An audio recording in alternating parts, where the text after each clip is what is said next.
ಮರದ ಕೊಂಬೆಗಳನ್ನ ಕಿತ್ತು ಅವುಗಳಿಂದ ಶಿವನನ್ನ ಅಪ್ಪಳಿಸತೊಡಗಿದನಂತೆ. ಕಲ್ಲು ಬಂಡೆಗಳಿಂದ ಹೊಡೆದನಂತೆ ಪಾರ್ಥ. ಸಿಟ್ಟು, ನಿರಾಸೆ, ಅಚ್ಚರಿ ಎಲ್ಲ ಸೇರಿ ಪಾರ್ಥನಿಗೆ ವಿವೇಕ ಕ್ರಮೇಣ ದೂರ ಸರಿಯತೊಡಗಿತು ಅನ್ನುತ್ತಿದ್ದಾರೆ ವೈಶಂಪಾಯನರು. ಎಲ್ಲ ಅಸ್ತ್ರಗಳನ್ನು ಸ್ವಾಹ ಮಾಡಿದ ಶಿವ, ಹೊಡೆದು ಬಿಟ್ಟೆಯಾ, ಇನ್ನೂ ಯಾವುದಾದರೂ ಅಸ್ತ್ರಗಳು ಇದ್ದರೆ ಹೊಡೆದು ಮುಗಿಸಿಬಿಡಯ್ಯಾ ಎಂದು ಬೇರೆ ಹೇಳುತ್ತಿದ್ದಾನಂತೆ. ಸರಳ ಸಾರದಲಿನಿತುವನು ಕತ್ತರಿಸಿ ಕರುಣಾವನಧಿ ನುಡಿದನು. ಮರುಳೆ ತಮ್ಮಡಿ ಕೈದು ಉಳ್ಳೊಡೆಕೊಂಡು ಬಾಯಂದ. ಕೈದು ಯಾಕೆ ಬೇಕೋ ಪುಳಿಂದ, ಕೈದು ಯಾಕೆ ಬೇಕು? ಕೈದು ಬೇಕೆ ಪುಳಿಂದ, ನಮ್ಮೊಡನೈದಿಸ ಭುಜ ಯುದ್ಧದಲ್ಲಿ ಬಲುಗೈದು ಬಿದೆಲ ಮುಷ್ಟಿ ನಿನಗದು ಬಾಯ ಚೊಕ್ಕೆಯವ. ಭುಜ ಯುದ್ಧವನ್ನು ಬಲ್ಲೆ ಕಣೋ, ನಾನು ಸಿದ್ಧನಾಗೋ ಮುಷ್ಟಿ ಯುದ್ಧಕ್ಕೆ. ಕಾಯ್ದುಕೊಳ್ಳನುವಾಗು ನಿನ್ನವರೈದಿ ನೋಡಲಿ, ಕಾಯ್ದುಕೊಳ್ಳನುವಾಗು ನಿನ್ನವರೈದಿ ನೋಡಲಿ ಎನ್ನುತ್ತ ಭುಜವನು ಹೊಯ್ದು ನಿಂದನು ಪಾರ್ಥನು. ಉರೆ ಬೆರಗಾಗೆ ಭೂತಗಣ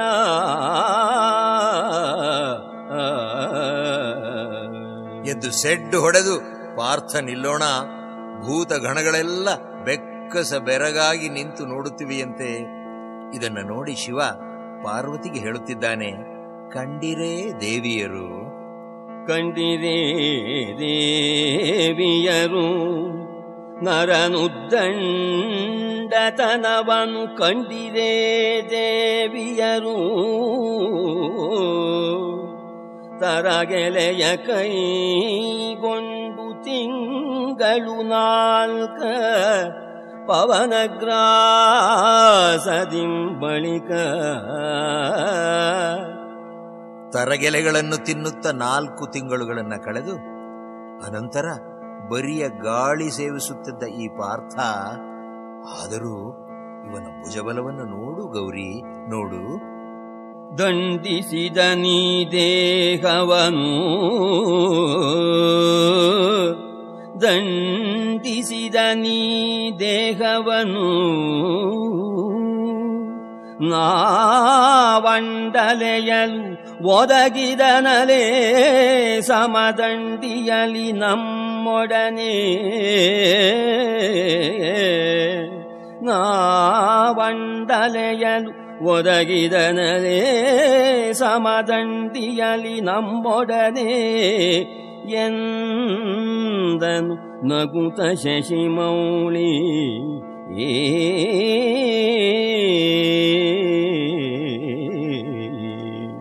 ನಗುತ ಶಶಿಮೌಳಿ ಸಂತೋಷದಿಂದ ಹೆಮ್ಮೆಯಿಂದ, ಭಲ ಭಲ, ನಮಗೆ ಸರಿಸಮ ಈ ಕಲಿ ಧನಂಜಯ ಎಂದು ತಲೆದೂಗಿದನಂತೆ. ಪಾರ್ವತಿ ನೋಡು, ಆಯುಧಗಳೆಲ್ಲ ಬಾಣಗಳೆಲ್ಲ ಬರಿದಾದವು ಎಂದು ಕಿಂಚಿತ್ತಾದರೂ ಅಳಿಕಿದನೋ ನೋಡು. ಹಾರಿತಾಯುಧವೆಂದು ಭೀತಿಗೆ ಮಾರುವುದನೇ,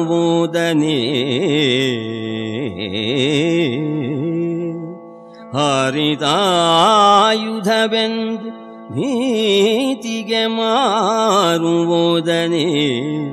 ವೀರರಸ ನೊರೆಯಾರಿದೆ ನಿಜ ಬಾಹು ಶಕ್ತಿಯೊಳುಂಟೆ ಖಯಘೋಡಿ. ನೋಡು ನೋಡು, ಬಾಹುಬಲ ಕುಂದಿದೆಯೇ ನೋಡು, ವೀರರಸ ನೊರೆಯಾಯಿತೆ ನೋಡು, ಇನ್ನೂ ಹುರುಪಿನಲ್ಲಿಯೇ ಇದ್ದಾನಲ್ಲ ಇವನು. ಮೀರಿ ಹತಕಂತು ಕದವೊನ್ ಪುಟವೇರುತಿದೆ ವಿಕ್ರಮ. ಮೀರಿ ಹತಕಂತು ಕದವಲು ಪುಟವೇರುತಿದೆ ವಿಕ್ರಮ. ಛಡಾಳಿಸಿ ಬೀರುತ್ತಿದೆ ಭುಜ ಭಾರಿಯಂಕವ ದೇವಿ ನೋಡು ಭಾರಿಯಂಕವ ದೇವಿ ನೋಡೆಲ್ಲ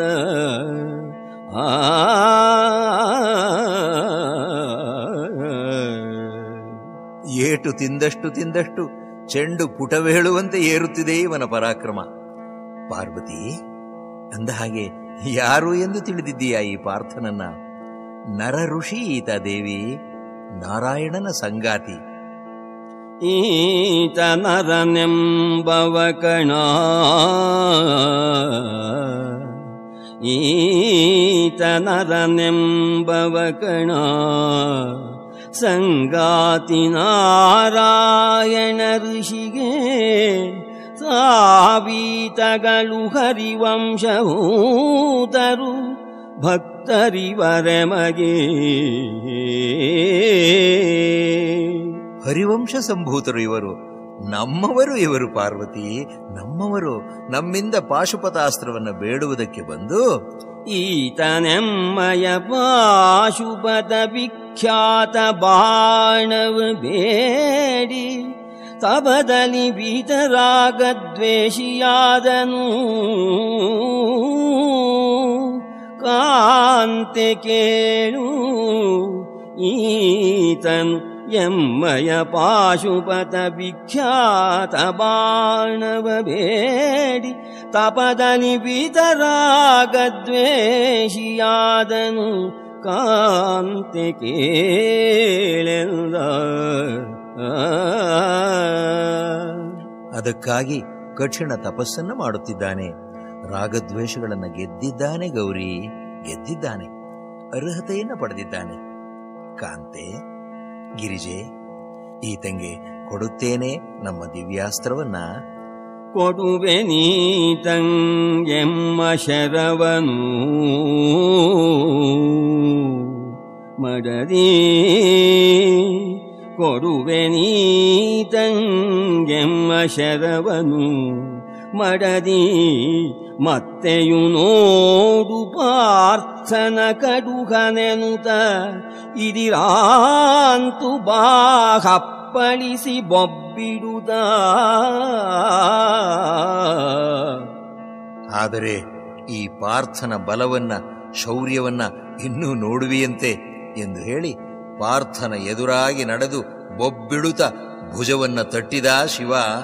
ಹಿಡಿದರಿಬ್ಬರು ಕೈಗಳನ್ನು ಹೊಕ್ಕೊಡನೆ ಹತ್ತಾ ಹತ್ತಿಯಲಿ ಮಿಗೆ ಝಟಿತೆಯಲಿ ಚಾಳೈಸಿದರು ಬಹುವಿಧದ ಬಿನ್ನಣವ.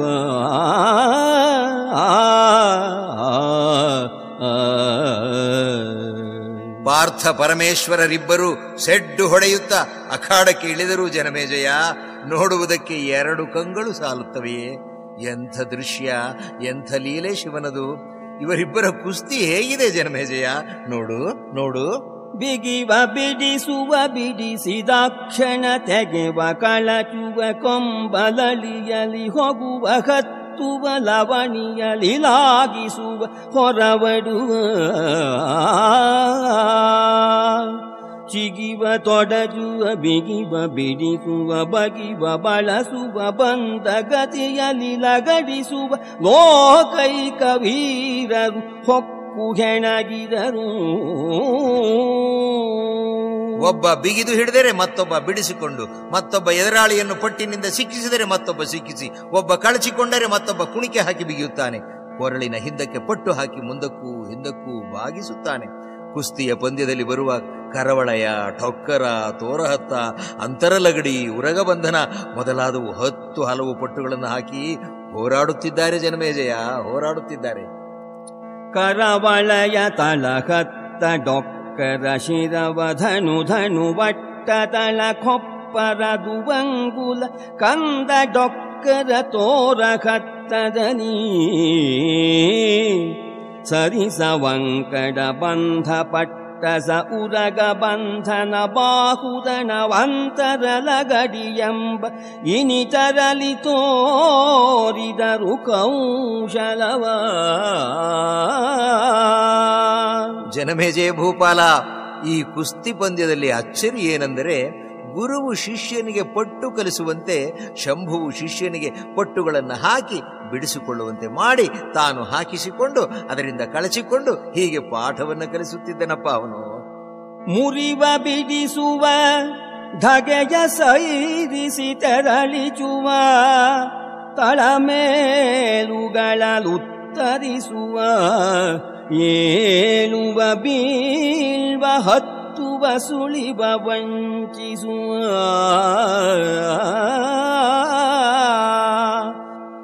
ಹೊರಳ್ವತನು ಹೋರಡೆಯ ಸತ್ವೋತ್ಕರುಷ ಸರಿಯನೆ ಶಂಭು ಶಿಷ್ಯಗೆ ಪರಿಬಿಡಿಯ ತೋರಿಸುವಲಿದ್ದನು ಭೂಪ ಕೇಳೆಂದ.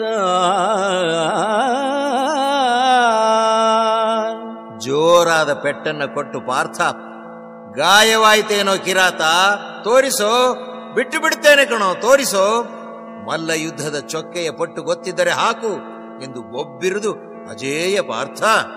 ಗಾಯವುಂಟೇ ತೋರು ನಿನಗಡುಪಾಯೋ ಬಿಡು ಜೊಕ್ಕೆಯವನೆನುತ ಅಜೇಯನೊಡನಿದಿರೆದ್ದು ತಿವಿದನು ಹರನ ಪೇರುರವ. ಹರನ ಎದೆಯನ್ನ ತಿವಿದ. ಗಾಯದ ಘಾತಿಗೆ ನಿಮಗಾದಂತೆ ನಮಗೂ ಆಯಿತು ಕ್ಷತ್ರಿಯ ವೀರ ಎನ್ನುತ್ತಾ ತ್ರಿಪುರಾರಿಯು ಕೈಯೆತ್ತಿ ಮೆಲ್ಲನೆ ತಳ್ಳಿದನಂತೆ. ಗಾಯಘಾತಿಗೆ ನಿಮ್ಮ ಮದವೆ ಮಗಾಯಿದು ಎನ್ನುತ್ತ ಪುರಾರಿ ಕಡುಪೂರಾಯದನಿ ಕರವೆತ್ತಿ ನಸುತಿವಿದನು ಧನಂಜಯನ.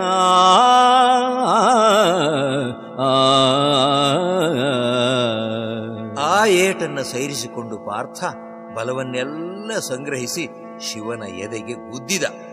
ಶಿವನು ತಿರುಗಿ ನೆಗೆದು ಅರ್ಜುನನ ಎದೆಗೆ ಪೆಟ್ಟುಕೊಟ್ಟ. ಮತ್ತೆ ಅರ್ಜುನ ಶಿವನ ತಲೆಗೆ ಪೆಟ್ಟುಕೊಟ್ಟ. ತರಗರಿಸಿ ನರ ನಿಕ್ಕಿದನು ಶಂಕರನ ವಕ್ಷಸ್ಥಳವನು. ತರಗರಿಸಿ ನರ ನಿಕ್ಕಿದನು ಶಂಕರನ ವಕ್ಷಸ್ಥಳವನು. ಎಡೆಯಲಿ ಮುರಿದು ಕಳಚಿಗಿರೀಶನೆರಗಿದನು ಇಂದ್ರನಂದನನ. ಮರಳಿ ತಿವಿದನು ಪಾರ್ಥನು ಆದನ ಶಿರಕ್ಕೆ ಕೊಟ್ಟನು ಶಂಭುಮು. ಇಂತಿಬ್ಬರ ವಿಷಮಗಾಯದ ಗಡಾವಣೆ ಗೊಲ್ಲಿಸಿತು ಜಗವ. ಪ್ರೇಕ್ಷಕರೆಲ್ಲ ಭೂತಗಣ ದೇವಾದಿಗಣಗಳು ಬೆರಗಾಗಿ ಎವೆಯಿಕ್ಕದೆ ನೋಡುತ್ತಿದ್ದಾರೆ. ಜನಮೇಜಯ, ವೀರರಾದ ಮಲ್ಲ ಜಟ್ಟಿಗಳಿಬ್ಬರ ಹೋರಾಟದಂತೆ ಹೋರಾಟ ನಡೆಯುತ್ತಿದೆ ಪಿನಾಕಪಾಣಿ ಪಾರ್ಥರ ನಡುವೆ. ಇಬ್ಬರ ಉಸಿರಾಟಗಳಿಂದ ಹೊಗೆ ಏಳುತ್ತಿದೆ. ಪರಸ್ಪರ ತಿವಿಯುತ್ತಿದ್ದಾರೆ, ಜಿಗಿಯುತ್ತಿದ್ದಾರೆ, ನುಣುಚಿಕೊಳ್ಳುತ್ತಿದ್ದಾರೆ, ಮುಗ್ಗರಿಸುತ್ತಿದ್ದಾರೆ, ಪುಟದೇಳುತ್ತಿದ್ದಾರೆ, ಕುಪ್ಪಳಿಸುತ್ತಿದ್ದಾರೆ. ಪಾರ್ವತಿ, ನೋಡು ನೋಡು, ಎಷ್ಟು ತ್ರಾಣವೇ ಇವನಿಗೆ. ಶಿವ ಶಿವ, ಬಹಳ ದಿನ ಬರೀ ಗಾಳಿ ಸೇವನೆಯಲ್ಲೇ ಇದ್ದರೂ ಕೂಡ ಗೂಳಿಯ ಬಲ ಇದೆ ಇವನಿಗೆ. ಹಬ್ಬ, ತ್ರಾಣವೆಂತುಟೋ ಶಿವ ಶಿವ, ತ್ರಾಣವೆಂತುಟೋ ಶಿವ ಶಿವ. ಸತ್ರಾಣನಹಿ ಬಹುದಿವಸ ಭುವನ ಪ್ರಾಣವೇ ಪೋಷಣವಲ ಮಜಪೂತು ಜಗಜಟ್ಟಿ. ಮಜ ಮಜ, ಪೂತು ಪೂತು. ಶಿವನಾಣೆ ಪಾರ್ವತಿ, ಇವನಂತಹ ಬಲಿಷ್ಠರನ್ನ ಕಾಣೆ ನಾನು. ಗುಣಕ್ಕೆ ಮತ್ಸರವೇ. ನನ್ನಾಣೆ ಶಬರಿ, ನನ್ನಾಣೆ. ನೋಡು ನೋಡು, ಕಾಣೆ ನಿವಗೆ ಸಮಾನರನು, ಕಾಣೆ ನಿವಗೆ ಸಮಾನರನು ಶಿವನಾಣೆ. ಗುಣದನಸೂಯವೇ ತನ್ನಾಣೆ ನೋಡಂ ಶಬರಿ, ತನ್ನಾಣೆ ನೋಡಂ ಶಬರಿ ಎಂದನು ನಗುತ ಮದನಾರೇ ಎಂದು ತೃಪ್ತಿಯ ಪೆರ್ಮೆಯ ನಗೆಬೀರಿ ಹೇಳುತ್ತಿದ್ದಾನಂತೆ ತನ್ನ ಮಡದಿ ಪಾರ್ವತಿಗೆ. ಆಗ ಅರ್ಜುನ, ಅಯ್ಯ ಕಿರಾತ, ಮೆಚ್ಚಿದೆ ಕಣಯ್ಯ ನಿನ್ನ ಬಲವನ್ನ, ಮೆಚ್ಚಿದೆ. ನಿನಗೆ ನಾ ಬೆರಗಾದೆ, ನಿನಗೆ ನಾ ಬೆರಗಾದೆ, ನೀನಿಂದೆ ನಗೆ ಮೆಚ್ಚಿದೆ. ನಿನಗೆ ನಾ ಬೆರಗಾದೆ, ನೀನಿಂದೆ ನಗೆ ಮೆಚ್ಚಿದೆ. ದೇವದಾನವರು ನನಗೆ ಸಮರಲ್ಲ, ನೀನು ಯಃಕಶ್ಚಿತ್ ಕಿರಾತ, ನಾನು ತಲ್ಲಣಿಸುವಂತೆ ಮಾಡಿಬಿಟ್ಟೆ ಕಣಯ್ಯ ನೀನು.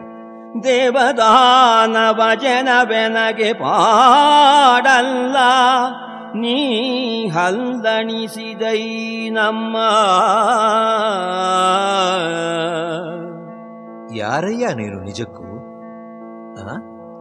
ಸಾಮಾನ್ಯ ಕಿರಾತನೇ ನೀನು?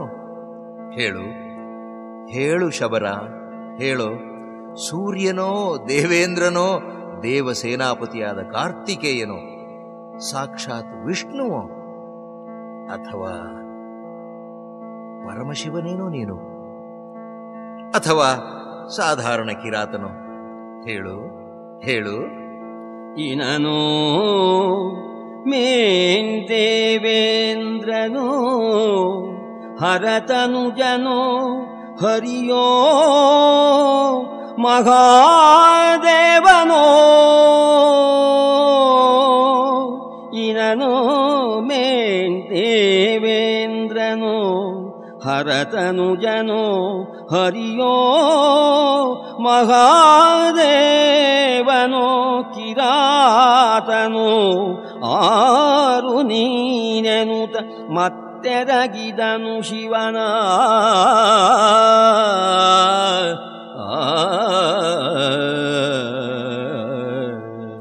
ಎಂದು ಕೇಳಿ ಮತ್ತೆ ಹರನ ಮೇಲೆ ಎರಗಿದ ಪಾರ್ಥ. ಗಾಯವನ್ನ ಸಹಿಸಿಕೊಂಡು ಅರ್ಜುನನನ್ನ ಮನ್ನಿಸಿ ಒಂದು ಸಲ ಶಿವ ಮೆಟ್ಟಿದ. ಗಾಯವನು ಮನ್ನಿಸುದ ಶಿವಪೂರಾಯದಲ್ಲಿ ಮೆಟ್ಟಿದನು. ಪಾರ್ಥನ ಬಾಯೊಳೊಕ್ಕುದು ರುಧಿರ, ನಾಸಿಕದೆರಡು ಬಾಹೆಯಲಿ. ಬಾಯಿ ಮೂಗಿಂದ ರಕ್ತ ಕಾರಿಬಿಟ್ಟ ಪಾರ್ಥ. ಅಯ್ಯೋ, ಅತಿ ಮಾಡಿಬಿಟ್ಟೆನೆ, ಅಯ್ಯೋ ಎಂದು ನೋಯನೊಂದನು, ನೋಯನೊಂದನು. ಮೀರಿ ಮುನಿಯಲಪಾಯವಾದುದು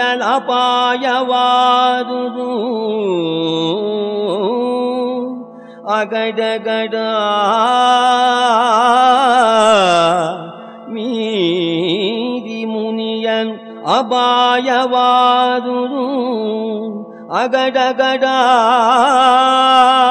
ತಪ್ಪಾಯಿದೆ ತಪ್ಪಾಯಿದೆನುದ ಮರುಗಿದನು ಮದನಾರಿ.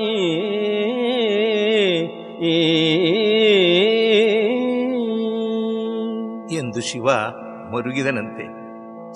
ಆಹಾ, ಜಗತ್ಪತಿಯಲ್ಲವೇ ಆತ?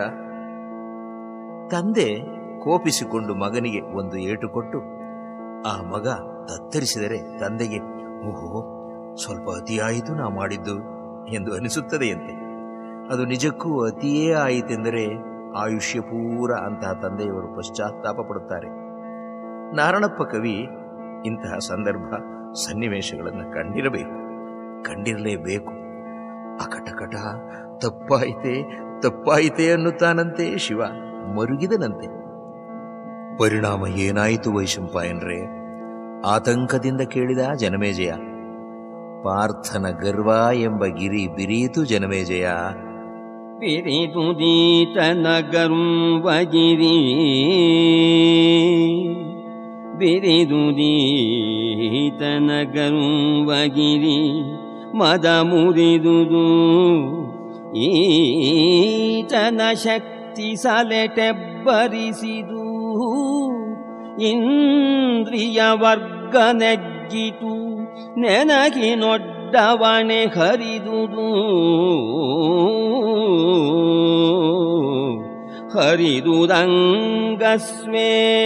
ಜಲ ಕಾಕುರತೆ ಕಾಲ್ವೊಳೆಯಾಯಿತು, ಮತಿ ನಿಬ್ಬರದ ಬೆರಗಿನ ಬೇಟದಲ್ಲಿ ಬೆಂದಾದನು, ಮತಿ ನಿಬ್ಬರದ ಬೆರಗಿನ ಬೇಟದಲ್ಲಿ ಬೆಂದಾದನು ಆ ಪಾರ್ಥ.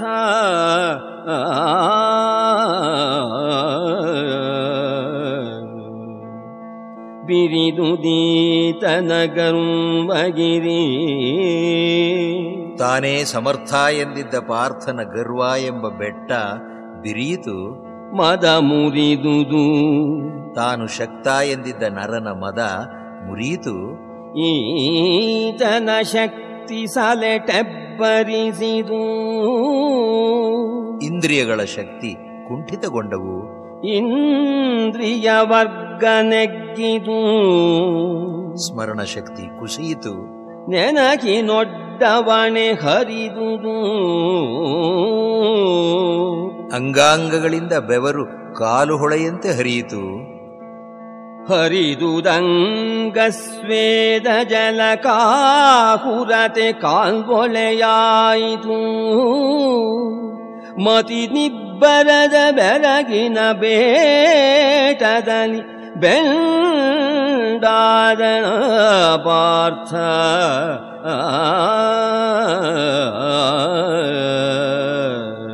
ಬೆಕ್ಕಸ ಬೆರಗಾದ ಭೀಭತ್ಸುವಿನ ಬುದ್ಧಿಶಕ್ತಿ ಭ್ರಮೆಗೆ ಸಿಲುಕಿ ಬೆಂಡಾಯಿತು ಜನಮೇಜಯ.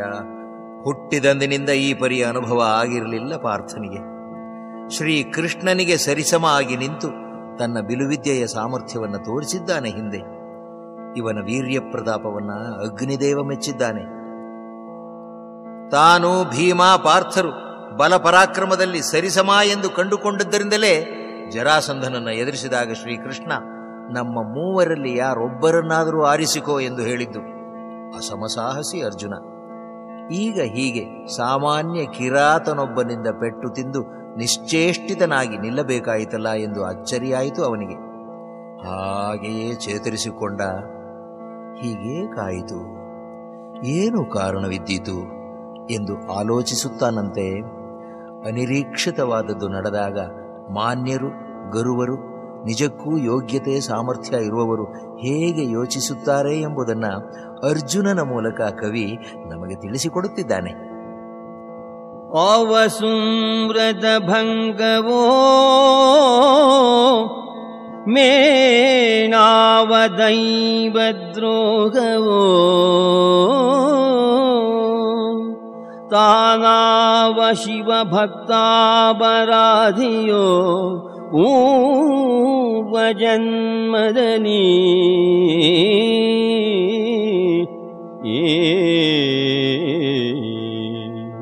ಆವ ಹಿರಿಯರಗಳಿದೆನೋ ಮೇಣಾವ ಧರ್ಮವನಳಿದೆನೋ ಆವ ಹಿರಿಯರಗಳಿದೆನೋ ಮೇಣಾವ ಧರ್ಮವನಳಿದೆನೋ ತನಗಾವ ಪರಿಭವ ಮಹೀರುಹ ಫಲಿತವಾಯಿತು ತನಗಾವ ಪರಿಭವ ಮಹೀರುಹ ಫಲಿತವಾಯಿತೆಂದ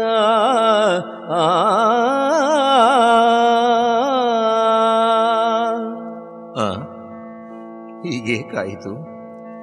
ಸಂಕಲ್ಪ ಮಾಡಿದ ಯಾವ ಸುವ್ರತಗಳ ಭಂಗ ಮಾಡಿದ್ದೇನೋ ಆವ ಸುವ್ರತ ಭಂಗವೋ ಯಾವ ದೇವರಿಗೆ ಅಪಚಾರವೆಸಗಿ ದೈವದ್ರೋಹ ಕಾರ್ಯವನ್ನು ಮಾಡಿದ್ದೇನೋ? ಮೇನಾವ ದೈವದ್ರೋಹವೋ? ಹಿಂದಿನ ಜನ್ಮಗಳಲ್ಲಿ ಯಾವ ಶಿವಭಕ್ತರಿಗೆ ಅಪರಾಧವನ್ನು ನಾನು ಮಾಡಿ ಸಂಕಟಪಡಿಸಿದ್ದೇನೋ?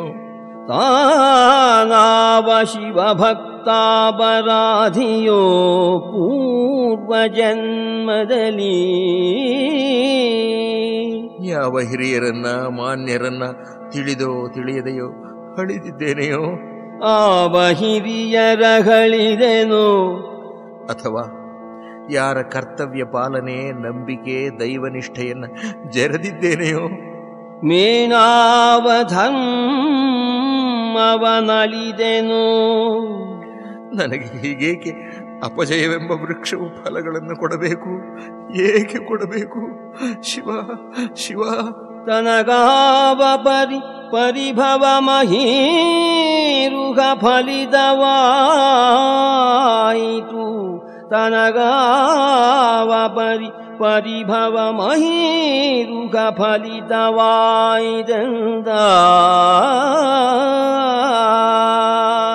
ಆಹಾ ಆಹಾ, ಹಿರಿಯರೇ, ಪಶ್ಚಾತ್ತಾಪ ಪಡುವುದರಲ್ಲೂ ಅರ್ಜುನ ಹಿರಿಯನೇ.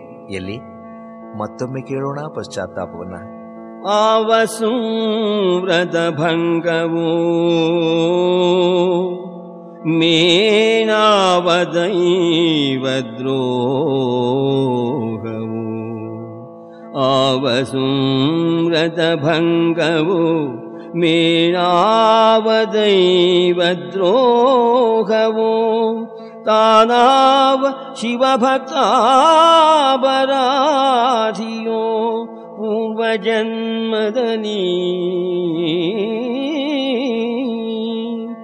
ಆವ ಹಿರಿಯರ ಹಳಿದೆನೋ? ಮೇನಾವ ಧರ್ಮವನಳಿದೆನೋ?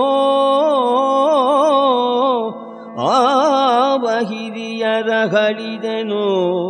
ಮೇನಾವ ಧರ್ಮವನಳಿದೆನೋ? ತನಗಾವ ಪರಿಭವ ಮಹೀರುಗ ಫಲಿತವಾಯಿತೆಂದ.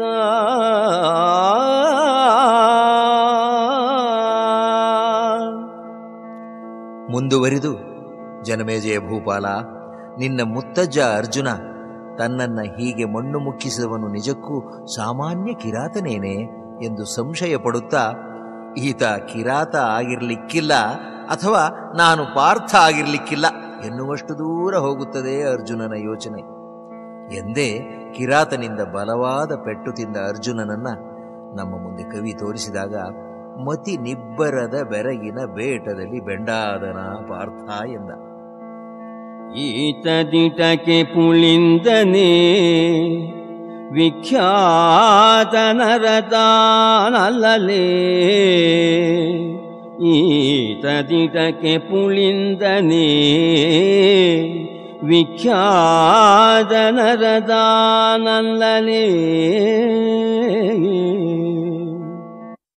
ಈತ ನಿಜವಾಗಿಯೂ ಒಬ್ಬ ಸಾಮಾನ್ಯ ಬೇಡನೆ, ಖ್ಯಾತಿ ಪಡೆದಿರುವ ನರ ತಾನಲ್ಲವೇ? ದಿಟಜಾತ ಪಾರ್ಥನೆತ, ತಾನು ನಿಜಕ್ಕೂ ಖ್ಯಾತಿವೆತ್ತ ಪಾರ್ಥನೆ.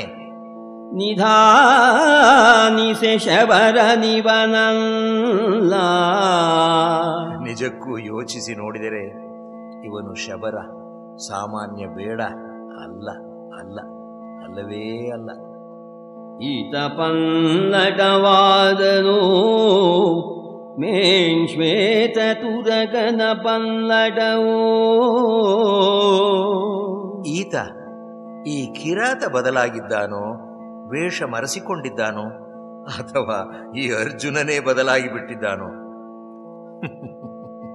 ಕುಂತಿಯ ಮಗ ತಾನಂತೂ ಅಲ್ಲವೇ ಅಲ್ಲ. ಇದು ನಿಶ್ಚಯ, ಇದು ನಿಶ್ಚಯ ಎಂದು ಪರಿಪರಿಯಾಗಿ ಚಿಂತಿಸತೊಡಗಿದ ಪಾರ್ಥ.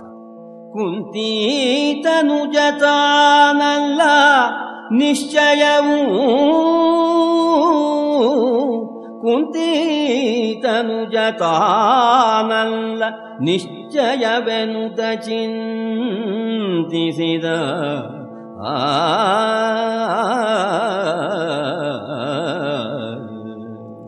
ಜನಮೇಜಯ ಮಹಾರಾಜ, ಈ ಅಚ್ಚರಿಯನ್ನ ಕೇಳು. ದೈವಕ್ಕೆ ಸಮಾನವಾದ ಬಲುವನ್ನ ಈ ಬೇಡನಲ್ಲಿ ಕಂಡುಕೊಂಡರೂ ಸಹ ಅರ್ಜುನನಿಗೆ ಈ ಬೇಡನ ಮೇಲೆ ಸಂಶಯ ಮೂಡಿತೆ? ಇಲ್ಲ ಇಲ್ಲ.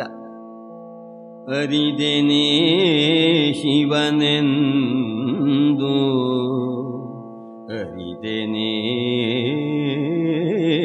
ಶಿವನೆಂದು, ದೈವದ ಸರಿಯ ಬಲುಗನು ಕಂಡೊಡೆಯು. ಅರಿದೆನೇ ಶಿವನೆಂದು,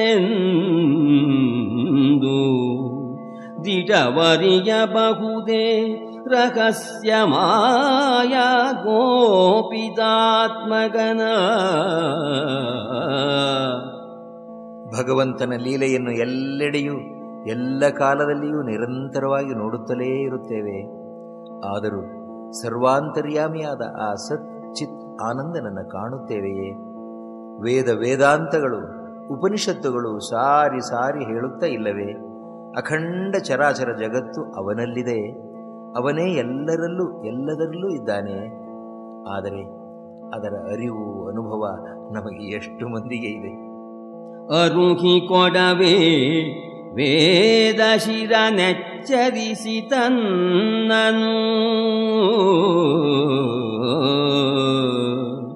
ಅರುಹಿ ಕೊಡವೇ ವೇದ ಶಿರ ನೆಚ್ಚರಿಸಿ ತನ್ನನು.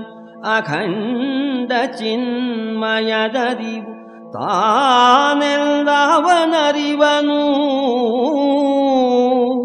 ಅಖಂಡ ಚಿನ್ಮಯದರಿವು ತಾನೆಲ್ಲವನರಿವನು.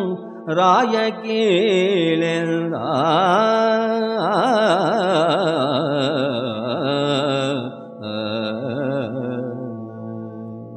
ಜನಮೇಜಯ, ಅರ್ಜುನ ಚಿಂತಾಸಾಗರದಲ್ಲಿ ಮುಳುಗಿದ. ಮತ್ತೆ ಮತ್ತೆ ಯೋಚಿಸುತ್ತಾನೆ, ತನಗೆ ಹಂದಿ ಯಾಕೆ ಬೇಕಾಗಿತ್ತು? ಕಾಡಿನಲ್ಲಿ ಇರುವ ಕಿರಾತನ ಹತ್ತಿರ ಗುದ್ದಾಟ ಬೇಕಿತ್ತೇ ನನಗೆ? ಹೊಂದಿಯೇತಕಿ ತನಗೆ, ಹೊಂದಿಯೇತಕಿ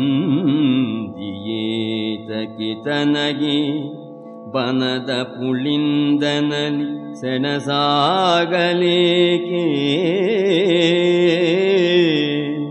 ಪುಳಿಂದನೇ ಮಾನ್ಯಕನ್ ನಾವವಮಾನ್ಯರಾದೆವಲೇ.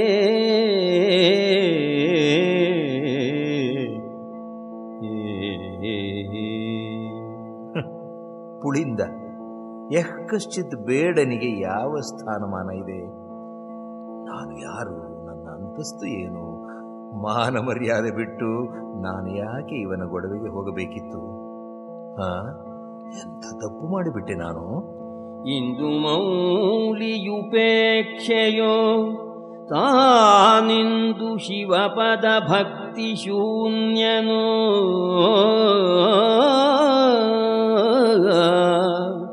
ಇಂದು ಮೌಲಿಯುಪೇಕ್ಷೆಯೋ ತಾನಿಂದು ಶಿವಪದ ಭಕ್ತಿ ಶೂನ್ಯನೋ. ಮಂದಭಾಗ್ಯನು ತಾನಲ,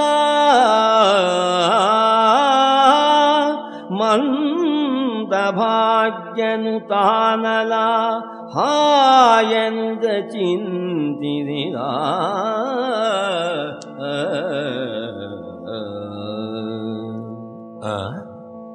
ಯಾರನ್ನ ಕುರಿತು ತಪಸ್ಸು ಮಾಡಬೇಕು ಎಂದು ನಾನು ಬಂದಿದ್ದೆನೋ, ಇಂದು ಆ ಮೌಳಿಯನ್ನೇ, ಆ ಚಂದ್ರಶೇಖರ್ನನ್ನೇ ಉಪೇಕ್ಷಿಸಿಬಿಟ್ಟನೆ? ಅಥವಾ ಶಿವನ ಪಾದಾರವಿಂದಗಳ ಮೇಲೆ ನನಗಿದ್ದ ಭಕ್ತಿ ಶೂನ್ಯವಾಗಿ ಬಿಟ್ಟಿತು? ಅಯ್ಯೋ, ಎಂಥ ನತದ್ರಷ್ಟನಾಗಿಬಿಟ್ಟೆ ನಾನು, ದುರ್ಭಾಗ್ಯಶಾಲಿಯಾದನೆಲ್ಲ ಎಂದು ಕಡುನೊಂದು ಚಿಂತಿಸಿದ ಅರ್ಜುನ. ಹಾಗೆಯೇ ಚಿಂತಿಸಿ ಚಿಂತಿಸಿ ಕಳವಳಗೊಂಡು ಸ್ವಲ್ಪ ಹೊತ್ತಾದ ನಂತರ, ಯಾಕೆ ನಾನು ಹೀಗೆ ವೃಥಾ ಚಿಂತಿಸಬೇಕು? ಈ ಮನೋವ್ಯಥೆಯಿಂದ ಬರುವ ಲಾಭವಾದರೂ ನನಗೆ ಏನು? ಕಾಲಹರಣವಾಗುತ್ತದೆ ಅಷ್ಟೇ ಅಲ್ಲ? ಏಕೆ ಚಿಂತೆ,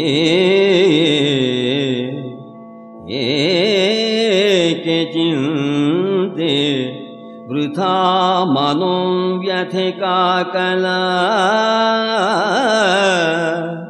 ನಾನಜ್ಞನಾಗೆ ಪಿನಾಕಿ ಮಾಡುವುದೇನು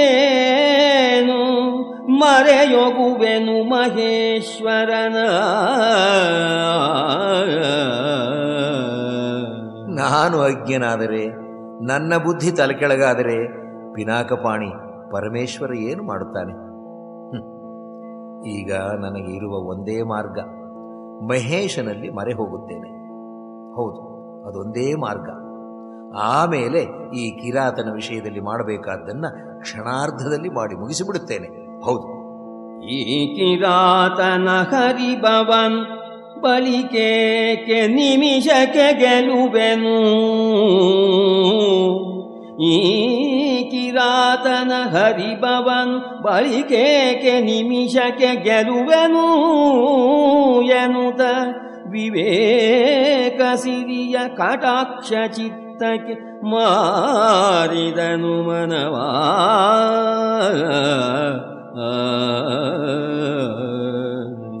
ಎಂದು ಮನಸ್ಸನ್ನ ವಿವೇಕದ ಕಡೆ ತಿರುಗಿಸಿದ ಪಾರ್ಥ. ಮರಳಲ್ಲಿ ಲಿಂಗವನ್ನು ಮಾಡಿದ. ಶಿವನನ್ನ ಆರಾಧಿಸುವ ವಿಧಾನವನ್ನು ತಿಳಿಸುವ ಆಗಮಶಾಸ್ತ್ರದ ಪ್ರಕಾರ ನಿರ್ಗುಣನನ್ನ ಸಗುಣನನ್ನಾಗಿ ಮಾಡಿ ಮಣಲಲಿಂಗವ ಮಾಡಿದನು. ಮಣಲಲಿಂಗವ ಮಾಡಿದನು. ನಿರ್ಗುಣನ ಸಗುಣಾರಾಧನೆಯ ಮನ್ನಣೆಗಳಲ್ಲಿ ವಿಸ್ತರಿಸಿದನು. ವಿವಿಧಾಗಮೋಕ್ತದಲ್ಲಿ ಷೋಡಶೋಪಚಾರ ಪೂಜಾ ವಿಧಿಯಂತೆ ಆರಾಧಿಸಿದ. ಕಕ್ಕೆ, ಸಣಬ, ಕಣಗಿಲೆ ಮೊದಲಾದ ಹೂವುಗಳನ್ನು ಆರಿಸಿ ತಂದು ಅಂಧಕಾಸುರನನ್ನು ಸಂಹರಿಸಿದ ಪರಮೇಶ್ವರನ ಲಿಂಗಕ್ಕೆ ಅರ್ಚನೆಯನ್ನು ಮಾಡುತ್ತಿದ್ದಾನೆ ಪಾರ್ಥ. ಕಣಗಿಲೆಯ ಬಂದುಗೆಯ ಕಕ್ಕೆಯ ಸಣಬ ಸರಿಸದ ಕುಸುಮದಲ್ಲಿ ರಿಪುಗಣ ಭಯಂಕರನ್ ಅರ್ಚಿಸಿದ ನಂಧಾಸುರಾಂತಗನ. ರಿಪುಗಣ ಭಯಂಕರನ್ ಅರ್ಚಿಸಿದನು ಅಂಧಾಸುರಾಂತಗನ.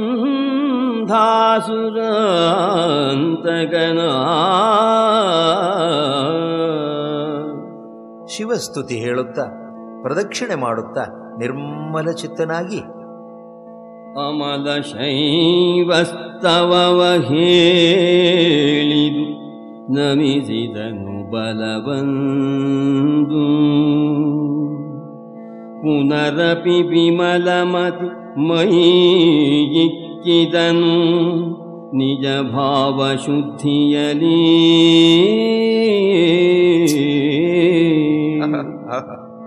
ಕಮಲ ಭವ ಸುರವಂದ್ಯ ಗಿರಿಜಾರಮಣ ಭಕ್ತ ಕುಟುಂಬೀ. ಕಮಲ ಭವ ಸುರವಂದ್ಯ ಗಿರಿಜಾರಮಣ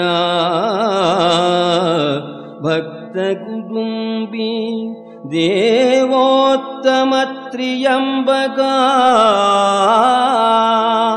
ಪುಷ್ಟಿವರ್ಧನ ಕರುಣಿಸುವುದು. ಪುಷ್ಟಿವರ್ಧನ ಕರುಣಿಸುವುದೆಂದ.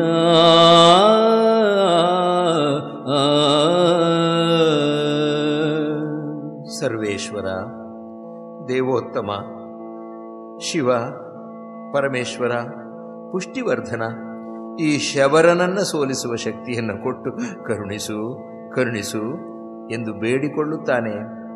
ಶಿವ, ಈ ಬಡ ಕಿರಾತ ನನ್ನನ್ನು ಸೋಲಿಸಿ ಗೆದ್ದಿದ್ದಾನೆ.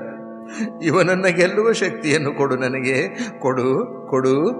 ಗೆಲಿದನೆನ್ನನು ಶಬರನು, ಈತನ ಗೆಲುವ ಶಕ್ತಿಯ ಕೊಡು.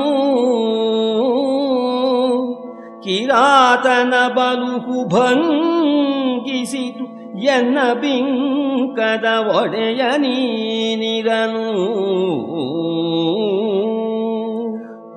ಪ್ರಭು, ಕಿರಾತನ ಬಲ ನನ್ನನ್ನು ಅವಮಾನಗೊಳಿಸಿತು.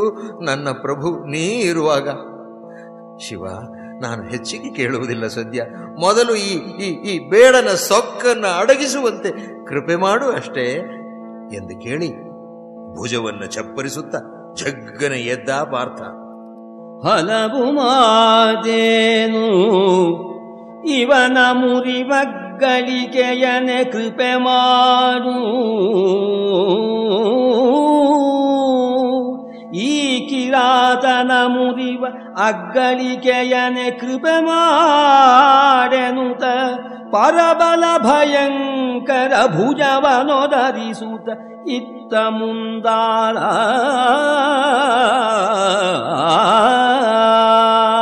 ಏ ಶಬರ, ನೋಡು ನನ್ನ ಬಲವನ್ನ, ಈಗ ನೋಡು.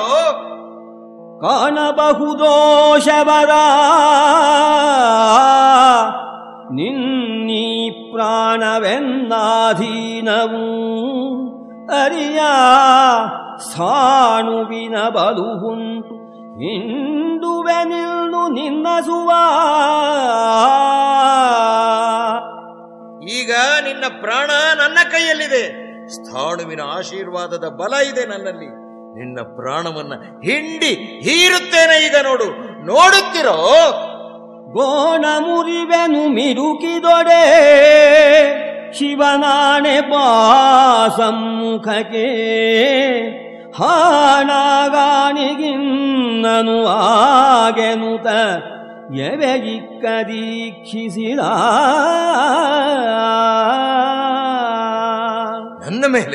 ನನ್ನ ಮೇಲೆ ಕೈ ಮಾಡಿದೆಯೇನೋ ನೀನು? ಗೋಣ ಮುರಿಯುತ್ತೇನೆ ಕಣೋ. ತಪ್ಪಿಸಿಕೊಂಡು ಹೋದಿಯೇ? ಬಾರ ಎದುರಿಗೆ, ಶಿವನಾಣೆ ಬಾರೋ, ಬಾ. ಹಾಣಾಹಾಣಿ ಕಾಳಗಕ್ಕೆ ಸಿದ್ಧನಾಗೋ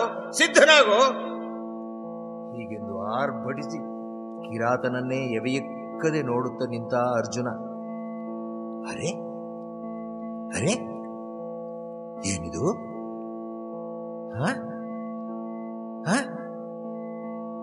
ಅರೆ, ಇವನ ತಲೆಯ ಮೇಲೆ ನಾನು ಮಳಲಲಿಂಗಕ್ಕೆ ಅರ್ಚಿಸಿದ ಹೂವುಗಳು. ಹೌದು ಹೌದು, ಅದೇ ಕಣಗಿಲೆ, ಅದೇ ಬಂದುಗೆ, ಅದೇ ಕಕ್ಕೆ, ಅದೇ ಸಣಬ. ಏನಿದ ಆಶ್ಚರ್ಯ! ಕಂಡನರ್ಜುನ ನೀ ಕಿರಾತನ ಮಂಡೆಯಲಿ ತಾಮಳಲಲಿಂಗದ ಮಂಡೆಯಲಿ ಪೂಜಿಸಿದ ಬಹುವಿಧ ಕುಸುಮ ಮಂಜರಿಯ. ಕಂಡನರ್ಜುನ ನೀ ಕಿರಾತನ ಮಂಡೆಯಲಿ. ಶಿವಲಿಂಗಕ್ಕೆ ಅರ್ಚಿಸಿದ ಹೂವುಗಳು ಅಲ್ಲಿ ಇವೆಯೋ ಅಂತ ಶಂಭುವಿನ ಕಡೆ ತಿರುಗಿ ನೋಡುತ್ತಾನೆ. ಇಲ್ಲಿ ಕಾಣಿಸುತ್ತಿವೆ. ಒಮ್ಮೆ ಶಂಭುವಿನ ಕಡೆ, ಒಮ್ಮೆ ಶಬರನ ಕಡೆ. ಹೀಗೆ ಬಾರಿ ಬಾರಿ ನೋಡುತ್ತಿದ್ದಾನೆ.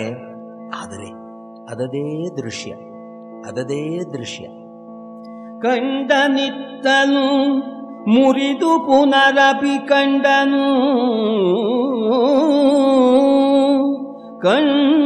ಕಂಡನಿತ್ತಲು ಮುರಿದು ಪುನರಪಿ ಕಂಡನು.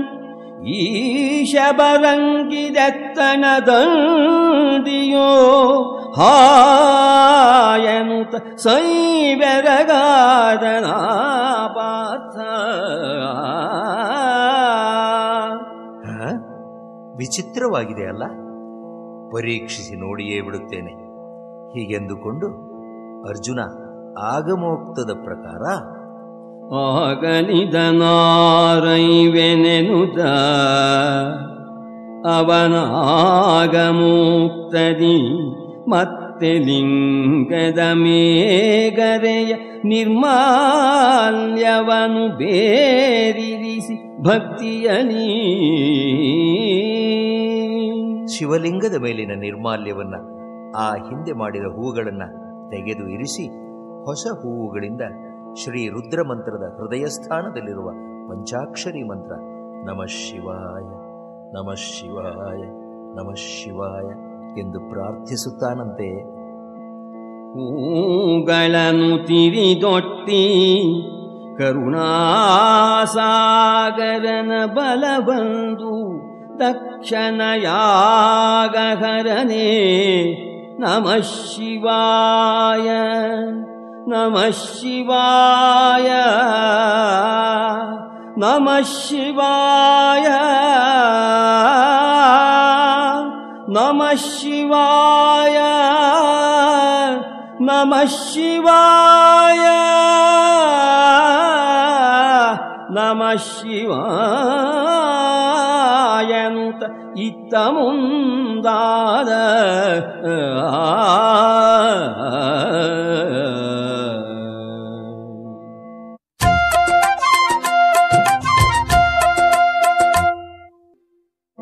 ಶಿವನಲ್ಲವೇ? 14 ಲೋಕಗಳ ಸೃಷ್ಟಿಕರ್ತನಲ್ಲವೇ ಈ ಕಿರಾತ ವೇಷದಲ್ಲಿ ಕಾಣಿಸಿಕೊಂಡಿರುವವನು? ಶಿವನಲ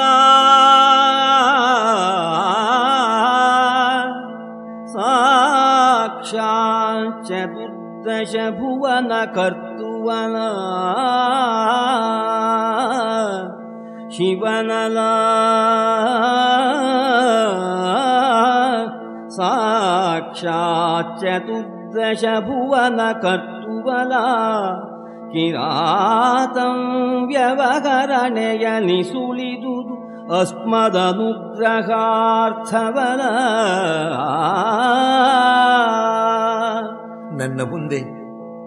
ನನ್ನ ಮುಂದೆ ಹೀಗೆ ಕಾಣಿಸಿಕೊಂಡಿರುವುದು ನನ್ನನ್ನು ಅನುಗ್ರಹಿಸಬೇಕು ಎಂದೇ ಅಲ್ಲವೇ? ಅಯ್ಯೋ, ಉಪವಾಸದಲ್ಲಿದ್ದು ತಪಸ್ಸು ಮಾಡಿದೆ ಎಂಬ ಹಮ್ಮು ಪಿತ್ತ ನನ್ನ ತಲೆಗೆ ಏರಿತು ಅಲ್ಲ. ಯಮಗಿದನಶನ ತಪದ ಪಿತ್ತದ ಬವಣೆ ತಲೆಗೇರಿದುದಲ.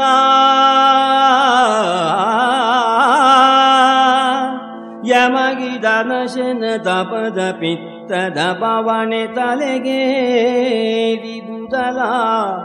ಶಿವ ಶಿವ ಮಹಾದೇವ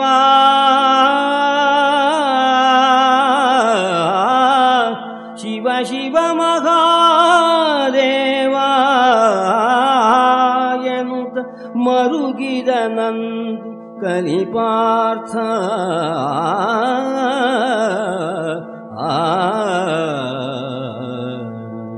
ಶಿವ ಶಿವ ಮಹಾದೇವ, ಎಂಥ ತಪ್ಪು ಮಾಡಿಬಿಟ್ಟೆ ಎಂದು ಮರುಗಿದ ಪಾರ್ಥ. ತನ್ನಿಂದ ಘೋರ ಅಪರಾಧವೆಸಗಿದಂತೆ ಆಯಿತು ಎಂದು ಪಶ್ಚಾತ್ತಾಪವನ್ನು ಪಡುವ ಅರ್ಜುನನನ್ನ ಕವಿ ನಮ್ಮ ಮುಂದೆ ಹೇಗೆ ನಿಲ್ಲಿಸಿದ್ದಾನೆ ನೋಡಿ. ಹೃದಯ ವಿಬ್ಬಗಿಯಾಯಿತು, ಕಂಗಳು ಬೆದರಿದವು, ವೈವರ್ಣದಲ್ಲಿ ತನು ಗದಗದಿಸಿ ತಡಿಗಡಿಗೆ ಅಡಿಗಡಿಗೆ ಜಡಿದುದು ರೋಮ ಹರುಷದಲ್ಲಿ. ಉದುರಿದವು ನೇತ್ರಾಂಬು, ಉದುರಿದವು ನೇತ್ರಾಂಬು, ಬಿಂಕದ ಬೆದರಿಕೆಯ ಮೂಢತೆಯ ತಿಳಿವಿನ ಮುದದ ಭೇದದ ಗಾಯಘಾತಿಗೆ ಪಾರ್ಥನೊಳಗಾದ.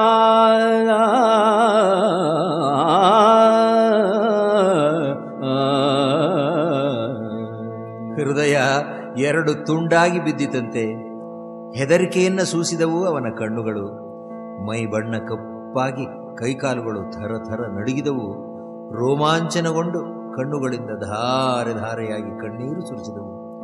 ಮೂರ್ಖನಾಗಿ ನಡೆದುಕೊಂಡು ಬಿಟ್ಟೆನಲ್ಲ ಎಂದು ಪಶ್ಚಾತ್ತಾಪಗೊಂಡು ಮರುಗಿದ, ಮಮ್ಮಲ ಮರುಗಿದ. ಸುರಿಯುತ್ತಿದ್ದ ಬೆವರಿನಲ್ಲಿ ಸ್ನಾನ ಮಾಡಿ ಪುನಃ ವ್ಯಥೆ ಎಂಬ ಕೆಸರಿನಲ್ಲಿ ಬಿದ್ದು ಎದ್ದು ದುಃಖ ಎಂಬ ಧೂಳಿನಲ್ಲಿ ಹೊರಳಾಡಿ ಭಯರಸದ ನದಿಯಲ್ಲಿ ಈಸಾಡಿ ಮೇಲೆದ್ದು ಬಂದು ಮರದಂತೆ ಸೆಟೆದು ನಿಂತು ದಿಗ್ಭ್ರಮೆಗೊಂಡು ಮುಂದುಗಾಣತೆ ಪರಿತಪಿಸಿದನಂತೆ.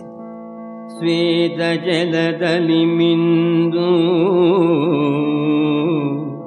ಸ್ವೇದ ಜಲದಲ್ಲಿ ಮಿಂದು, ಪುನರಪಿ ಖೇದ ಪಂಕದೊಳದ್ದು, ಬಹಳ ವಿಷಾದ ರಜದಲ್ಲಿ ಹೊರಳಿ ಭಯರಸ ನದಿಯೊಳಿ ಸಾಡಿ ಮೈ ತೆಗೆದು ಮರನಾಗಿ ದೆಸೆಯಲಿ ಬೀದಿ ಬರಿವುತ ವಿವಿಧ ಭಾವನ ಭೇದದಲ್ಲಿ ಮನ ಮುಂದುಗೆಡುತ್ತಿದ್ದುದು ಧನಂಜಯನ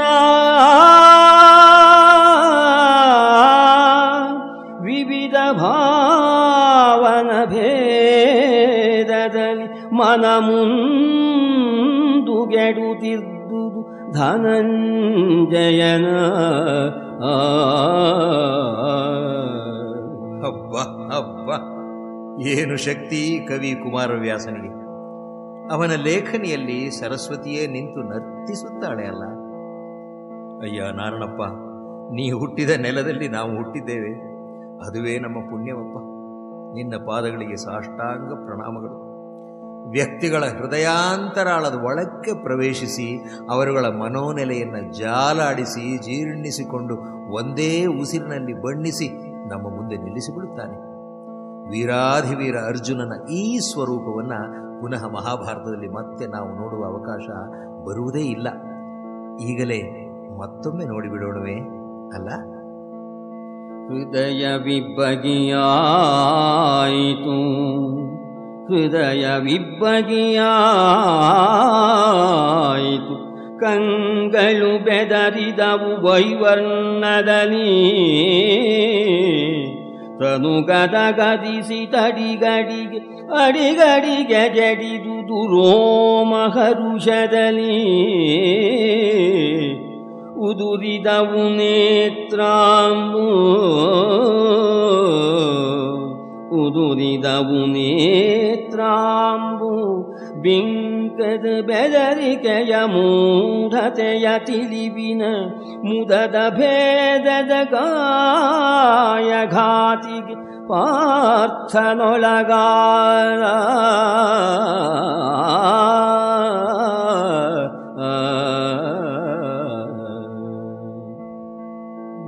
ಸ್ವೇದ ಜಲದಲ್ಲಿ ಮಿಂದು, ಸ್ವೇದ ಜಲದಲ್ಲಿ ಮಿಂದು, ಪುನರಪಿ ಖೇದ ಪಂಕದೊಳದ್ದು, ಬಹಳ ವಿಷಾದ ರಜದಲ್ಲಿ ಹೊರಳಿ ಭಯರಸ ನದಿಯೊಳಿ ಸಾಡಿ, ಮೈ ತೆಗೆದು ಮರನಾಗಿ ದೆಸೆಯಲಿ ಬೀದಿ ಬರಿಬುತ, ವಿವಿಧ ಭಾವನ ಭೇದದಲ್ಲಿ ಮನ ಮುಂದುಗೆಡುತ್ತಿದ್ದುದು ಧನಂಜಯನ, ವಿವಿಧ ಭಾವನ ಭೇದದಲ್ಲಿ ಮನ ಮುಂದುಗೆಡುತ್ತಿದ್ದುದು ಧನಂಜಯನ.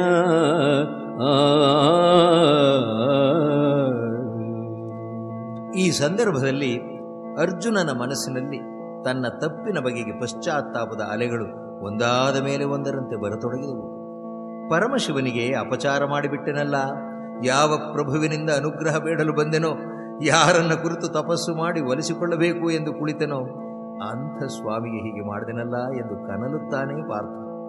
ತಪ್ಪು ಮಾಡುವುದು ಮನುಷ್ಯರ ಸ್ವಭಾವಜನ್ಯವಾದದ್ದು. ಆದರೆ ಅವುಗಳಿಗೆ ಪಶ್ಚಾತ್ತಾಪ ಪಡುವುದು, ಎಷ್ಟು ಬೇಗ ಪಡುವುದು ಯಾರಲ್ಲಿ ಇರುತ್ತದೆಯೋ ಅದು ಮುಖ್ಯ. ವೀರನಾಗಿ ಕಾದಿದ, ಆತ್ಮಗೌರವಕ್ಕೆ ಧಕ್ಕೆ ತಗಲಬಾರದು ಎಂದು ಶಕ್ತಿ ಸಾಹಸವನ್ನೆಲ್ಲ ಪ್ರಯೋಗಿಸಿದ. ಜತೆಗೆ ಶಿವನ ಮೇಲಿನ ಭಕ್ತಿ, ಗೌರವ, ನಂಬಿಕೆ, ಶ್ರದ್ಧೆಯನ್ನು ಕಳೆದುಕೊಳ್ಳಲಿಲ್ಲ ಎಂದೇ ಅರ್ಜುನನ ಬಲಪ್ರಯೋಗವನ್ನು ಕಂಡು ಉಪವಾಸವಿದ್ದರೂ ಪಾರ್ಥನ ಬಲವನ್ನು ನೋಡು ಗೌರಿ ಎಂದು ಮೆಚ್ಚುಗೆ ವ್ಯಕ್ತಪಡಿಸುತ್ತಾನೆ ಪರಮಶಿವ.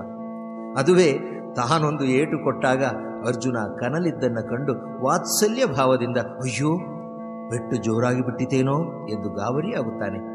ಎರಡೂ ಸಂದರ್ಭದಲ್ಲಿ ಶಿವನ ಮೆಚ್ಚುಗೆ, ಪ್ರೀತಿ ವ್ಯಕ್ತವಾಗುತ್ತದೆ. ಇನ್ನೊಂದು ವೈಶಿಷ್ಟ್ಯವೆಂದರೆ ಭಕ್ತನಾಗಿರಲಿ ದ್ವೇಷಿಯಾಗಿರಲಿ ತನ್ನ ಮಕ್ಕಳು ಮದ ಅಹಂಕಾರ ಗರ್ವಗಳಿಂದ ದೂರ ಇರಬೇಕು ಎಂಬುದೇ ಭಗವಂತನ ಅಪೇಕ್ಷೆ. ಸರ್ವೇಶ್ವರನು ಜಗನ್ನಿಯಾಮಕನೂ ಆದ ಅವನು ಯಾರಿಗೆ ಹೆದರಬೇಕಾಗಿದೆ? ಎಲ್ಲರನ್ನೂ ಅವರವರ ದೌರ್ಬಲ್ಯಗಳಿಂದ ಮುಕ್ತರನ್ನಾಗಿಸಬೇಕೆಂಬುದೇ ಅವನ ಅಪೇಕ್ಷೆ. ನಾಳೆ ಅರ್ಜುನನಿಂದ ಮಹತ್ಕಾರ್ಯ ಆಗಬೇಕಾಗಿದೆ. ಕೋಪ, ಅಹಂಕಾರ, ಗರ್ವ ಇವು ಮನುಷ್ಯನ ಶತ್ರುಗಳು. ಅವು ಇದ್ದರೆ ಮೇಲೇರಲಾಗುವುದಿಲ್ಲ. ಖ್ಯಾತಿಯ ಶಿಖರವನ್ನು ಏರಬೇಕು ಎಂಬ ಆಸೆ ಕನಸಾಗಿಯೇ ಉಳಿಯುತ್ತದೆ ಎಂದೇ ಶಿವ ಅರ್ಜುನನಿಗೆ ಅನುಗ್ರಹ ಮಾಡುವ ಮೊದಲು ಅವನನ್ನು ಅರ್ಹನನ್ನಾಗಿಸುತ್ತಾನೆ. ತಾನು ಕೊಡಬೇಕೆಂದಿರುವುದು ಸಾಮಾನ್ಯದ ಅಸ್ತ್ರ ಅಲ್ಲ. ಅದನ್ನು ಪ್ರಯೋಗಿಸುವವರು ಮನಸ್ಸಿನಲ್ಲಿ ರಾಗದ್ವೇಷಗಳನ್ನು ಇಟ್ಟುಕೊಂಡಿರಬಾರದು. ವಿಶ್ವಶಾಂತಿ, ಲೋಕ ಕಲ್ಯಾಣ ಒಂದೇ ಅವರ ದೃಷ್ಟಿಯಾಗಿರಬೇಕು ಎಂದೇ ಶಿವ ಸ್ವತಃ ವೇಷ ಮರೆಸಿಕೊಂಡು ಬಂದು ಪಾರ್ಥರನ್ನು ಪರೀಕ್ಷೆ ಮಾಡುತ್ತಾನೆ. ಅರ್ಜುನ ಎಂಥವನು ಎಂಬುದರ ಕಲ್ಪನೆಯನ್ನ ಈ ಸನ್ನಿವೇಶ ನಮಗೆ ಕೊಡುತ್ತದೆ. ಅವನ ವ್ಯಕ್ತಿತ್ವದ ಮೇಲೆ ಹೆಚ್ಚಿನ ಬೆಳಕು ಬೀರುವ ಸಂದರ್ಭಗಳಲ್ಲಿ ಇದೂ ಒಂದು ಆಗಿದೆ. ಅವನ ಪಶ್ಚಾತ್ತಾಪವನ್ನು ನಮಗೆ ತಿಳಿಸುವುದರ ಮೂಲಕ ಕವಿ ನಮಗೆ ಪರಶಿವನ ದರ್ಶನವನ್ನೇ ಮಾಡಿಸಿಕೊಡುತ್ತಾನೆ. ಅನೇಕ ಬಾಣಗಳನ್ನು ಹೊಡೆದರೂ ಕಿರಾತನ ಮೈಗೆ ನಾಟದೇ ಇದ್ದಾಗ ನಾನು ಒಮ್ಮೆ ಸಹ ಯೋಚಿಸಲಿಲ್ಲವಲ್ಲ ಯಾಕೆ ಹೀಗೆ ಅಂತ. ಅವನ ಮೇಲೆ ಮಹಾಸ್ತ್ರಗಳನ್ನೆಲ್ಲ ಬಿಟ್ಟೆ, ಎಲ್ಲವನ್ನೂ ನುಂಗಿ ನೀರು ಕುಡಿದು ಹಾಗೆ ನಿಂತಿದ್ದ ಅವನು. ಆಗಲೂ ನನಗೆ ಸಂದೇಹ ಬರಲಿಲ್ಲವಲ್ಲ.